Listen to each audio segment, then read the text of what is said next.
This could be an epic day on the James Show. We are awaiting the release of the Epstein list like any second now, because Pam Bondi was asked about it live on Jesse Waters' show last night on Fox News.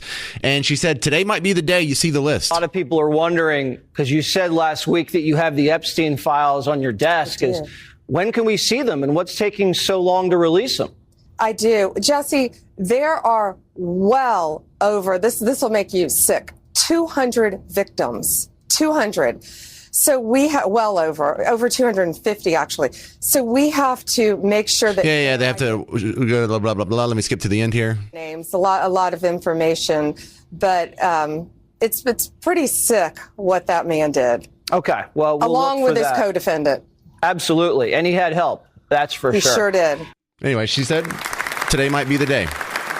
Today might be the day. So stick around on the James Show.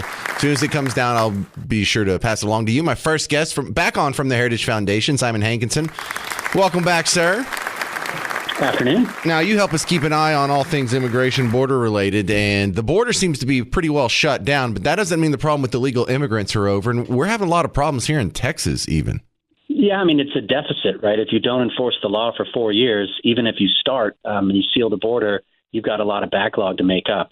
And, you know, Texas, California, I think both have over like 1 million illegal aliens under 18. So who knows how many adults, and they're going to have to deal with this for years to come. So when we talk about the mass deportation effort, the last I heard is Trump wasn't happy with the rate of deportations. Are we still doing that? Are we still getting thousands of criminals every day and putting them on buses and getting them out of here? Well, I don't know the exact numbers. If you look at the highest, I think, ever in 1 year of deportations, there was a big surge in the Eisenhower administration after the Bracero program ended. And then I think under Obama, it reached almost 500,000 in a year. But, you know, they can play with those statistics. It's not always people arrested and, as you say, put on buses or planes, but sometimes it's just people bounced at the border who might come back later. But, you know, it's a one, like Tom Homan said before he got the job. They asked him, well, how are you going to get, 20 million people out or whatever it was? And he said, well, we start one at a time. You just you got to go for it and just keep going until the job is done. Some people will elect to remove themselves. And so there'll be a multiplier effect. And then when you're not bringing people in by the millions, it does make the job easier. We have a local police chief here in Dallas County or Dallas City that said he's not going to comply with all ICE detainer requests. And Tom Homan's previously on the record saying if you don't comply with the law, then you run the risk of being arrested. Are we going to see some state and local officials get arrested? Well, we're certainly going to see some state and local consequences for not cooperating with the federal government, particularly when it comes to, law enforcement assistance. I don't understand, honestly, why they do that. I mean, I know it's all politics, and that sanctuary city thing is about politics. But when you're talking about these detainers, look, it's up to ICE to determine who they want to prioritize in terms of federal cases for immigration purposes. And all they're asking is for these state and local law enforcement guys to just give them a heads up and then let them take care of the federal stuff. We got our state and local responsibilities and our federal under our system.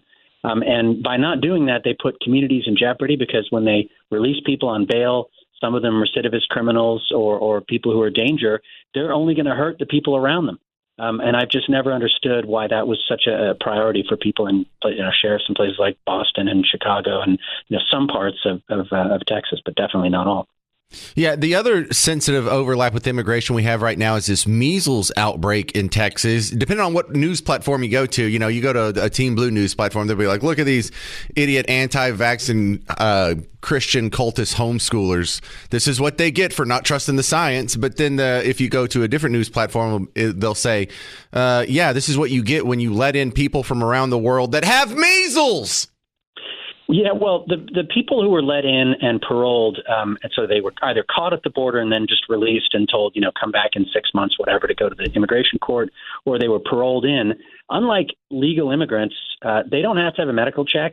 I guess if they're really sick, they've got a fever, they don't look well, possibly they would examine them and maybe, put them in hospital or quarantine them. But unless they're visibly sick, they were just releasing them. So we've admitted, millions of people with zero medical records or criminal records for that matter.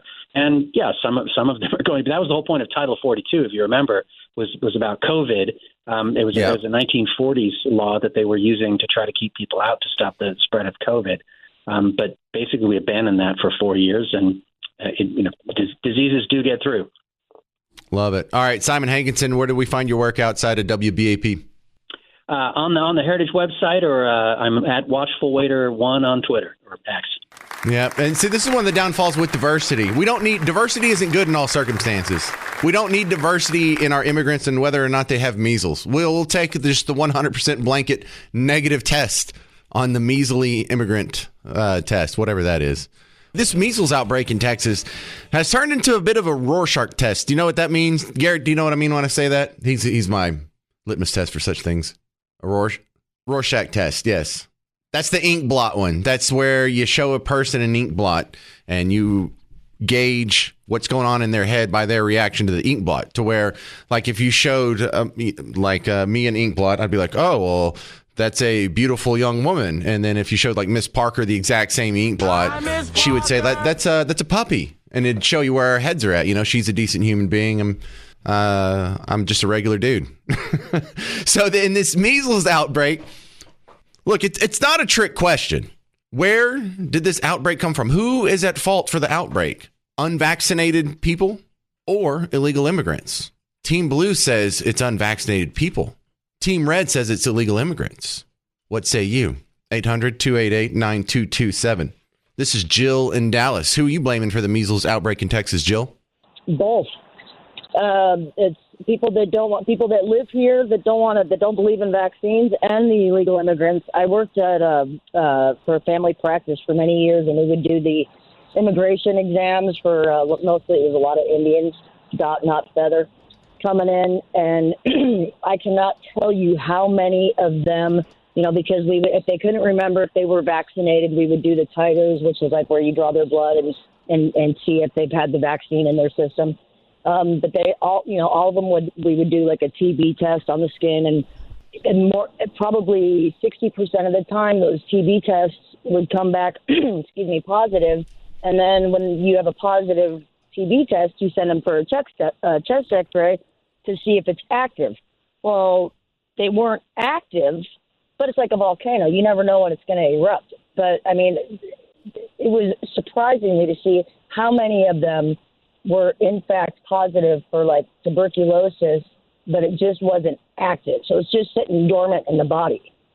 All right. So you say it's both. You say you have to have the stew of both unvaccinated people here and then illegal immigrants, or I mean, did you specify illegal immigrants or just immigrants, period?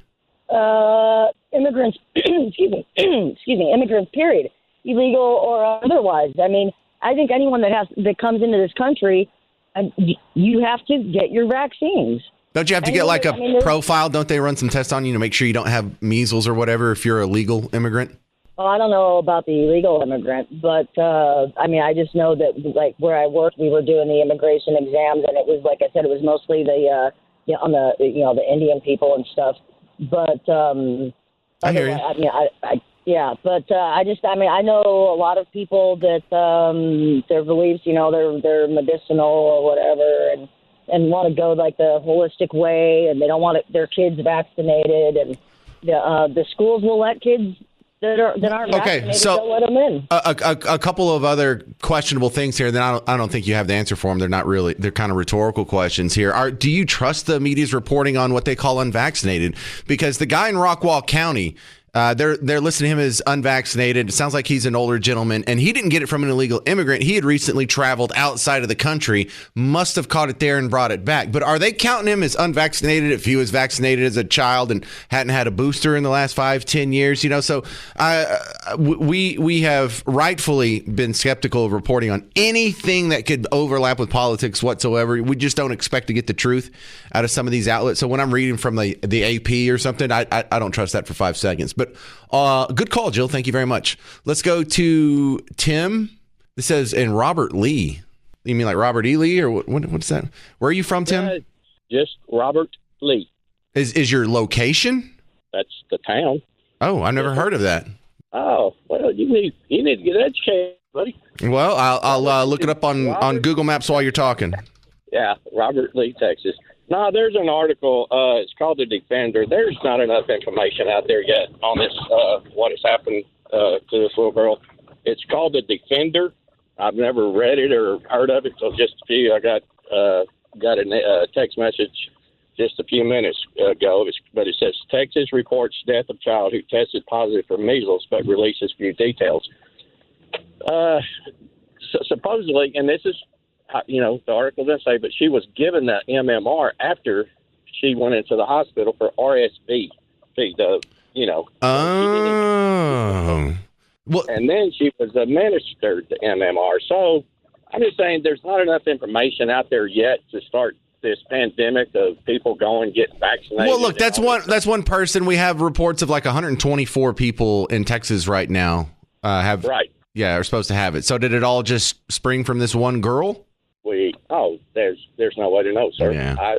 I'm not that up to date on this stuff right there, but there is the town that it came from was Seminole, which is just right outside of Lubbock, where it all came, where most of the it was reported from. But right now, there's not enough information to know that she was either vaccinated, but there was deals that, like I say, according to the Defender, which I've never heard of, but it's some news deal. It's health conditions posted, but it says Texas reports death of child who tested positive for measles, but releases few details. Well, if they don't know the details yet, then how can they start pushing this that she was not vaccinated when actually she went in for RSV instead of the measles?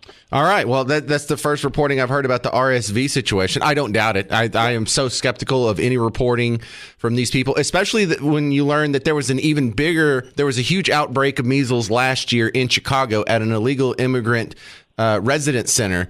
And that didn't get nearly as much attention. They didn't care about that at all. Why? Because it made one of their preferred in groups look bad. Well, this one makes their perceived political opponents look bad. And so they're all over it. They're like, can you believe these homeschool, Christian, Mennonite, anti-vax, rural idiots? It just checks all these boxes of people that they already hate anyway. And they're trying to get other people in the blue bubbles in the world to be skeptical of them. But I looked up Robert Lee. Bro, this is a small town. What are we talking about? 1,000 people? How far is it to the closest Walmart? 30 miles. Oh, well, that's reasonable living conditions. Y'all be all right out there. Where is it? It's not in Robert Lee, is it? Sir? Where is it? What town? San Angelo. Oh, you're only 30 miles from San Angelo? Yeah. Looks further on this map. Well, that's not bad at all. 60 miles from Abilene. All right. Well, you're not really out in the middle of nowhere. All right. All right. Well, good call, Tim. Now, but check. Thanks, sir. Yep, got to run. I'll look up that RSV link. Good stuff. That's why we have people call in.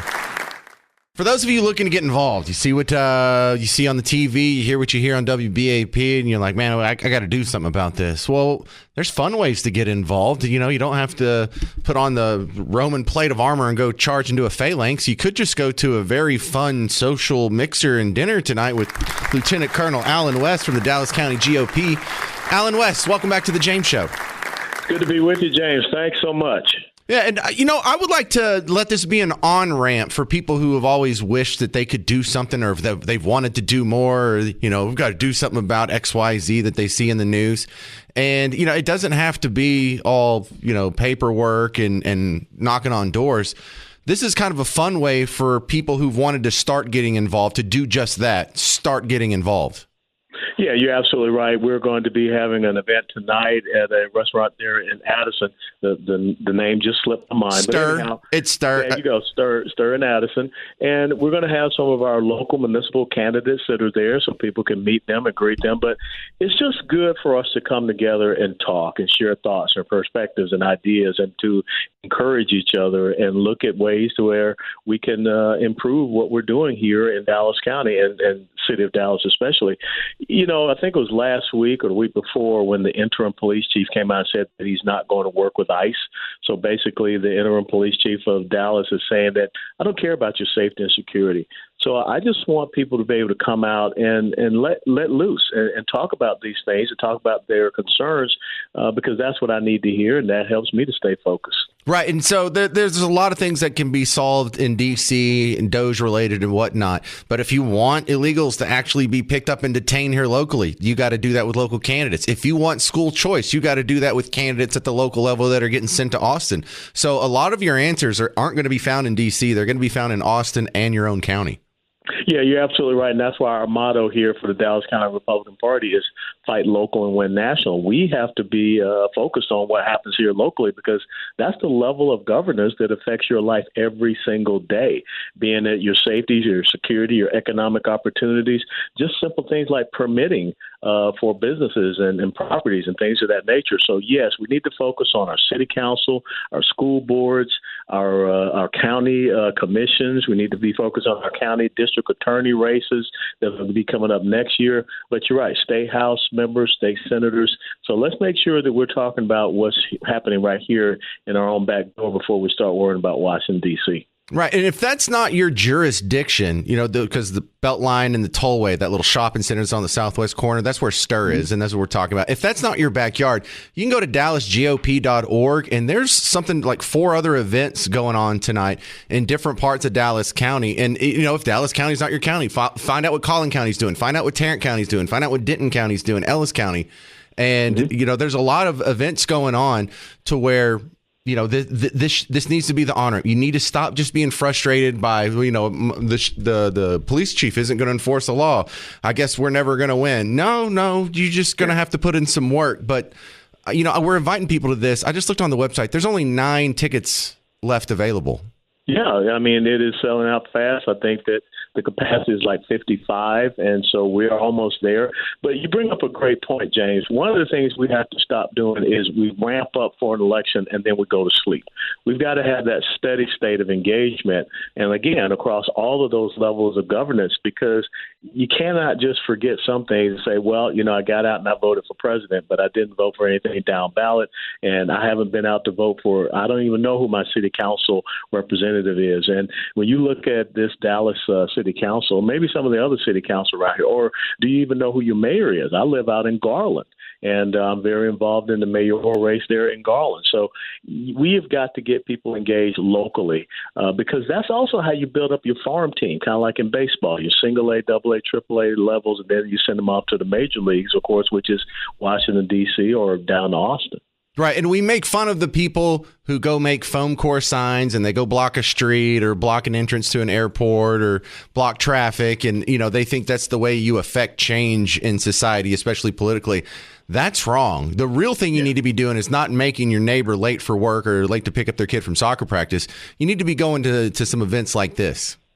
Yeah, and this is 3 things. We seek to inform people, to educate people, and to better activate people.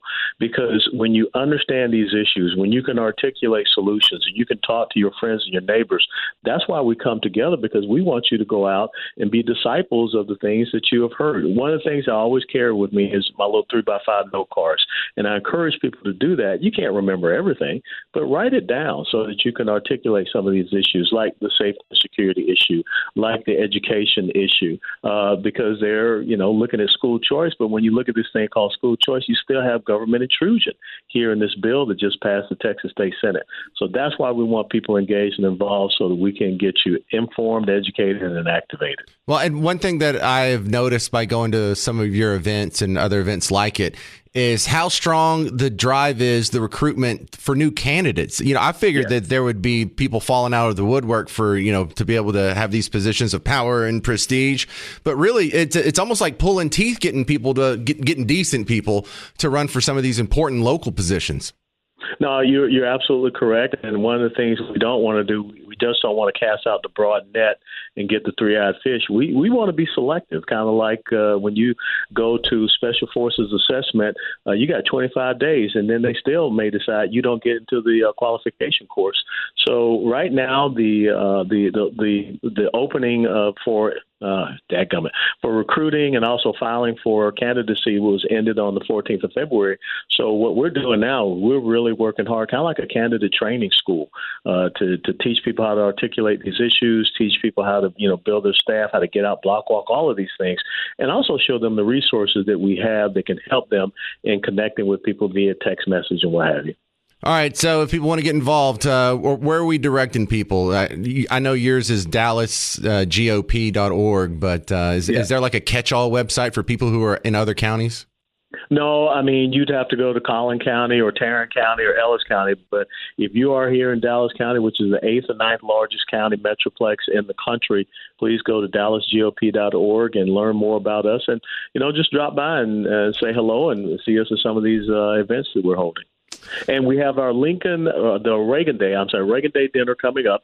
Senator Rand Paul will be our speaker. That will be Friday, the 25th of April at the Renaissance Hotel up there in Addison. So Friday, 25th April. That's Senator my guy. Yep. So come on out, James. Oh, I'll definitely be at that one. I even have to sneak in the back in the waiter outfit. All right, Alan West. You know what? Maybe you can moderate the question and answer portion. Oh, please. That would save me from having to buy a ticket. I'd love to do it. Thanks again.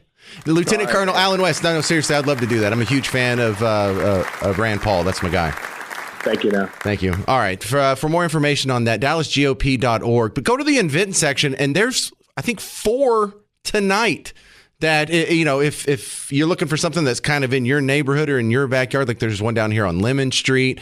There's the Fall in Love with Dallas social that we were talking about with Alan West is up at Beltline and the Tollway. There's one over in Carrollton. Alex Stein, who you hear on this show, primetime Alex Stein from The Blaze. He's doing an event tonight with Turning Point USA at SMU. So you younger guys who like to stir up some trouble, that'd probably be fun for you. That's at 6:30 tonight. That's all on dallasgop.org. So do we have the Epstein list yet? I saw some pictures of people waving around a binder on the TV earlier, and they're like, hey, we've got the phase 1 part of the Epstein list release. Now we can't like turn it over yet, but we're going to start slowly. All right.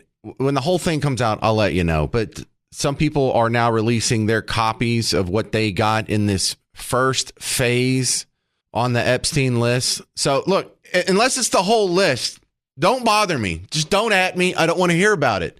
I understand you have to blot out and get the names of the victims out of there. But if you're not releasing all the guys that went to underage rape island in the Caribbean, and it's going to be a selective list, I am not done with this. I am not done with this until we have all the names. I don't care whose ox it gores, if we even have oxes anymore. So if some of you are waiting around for that to come out, it's kind of disappointing so far, but we're expecting it.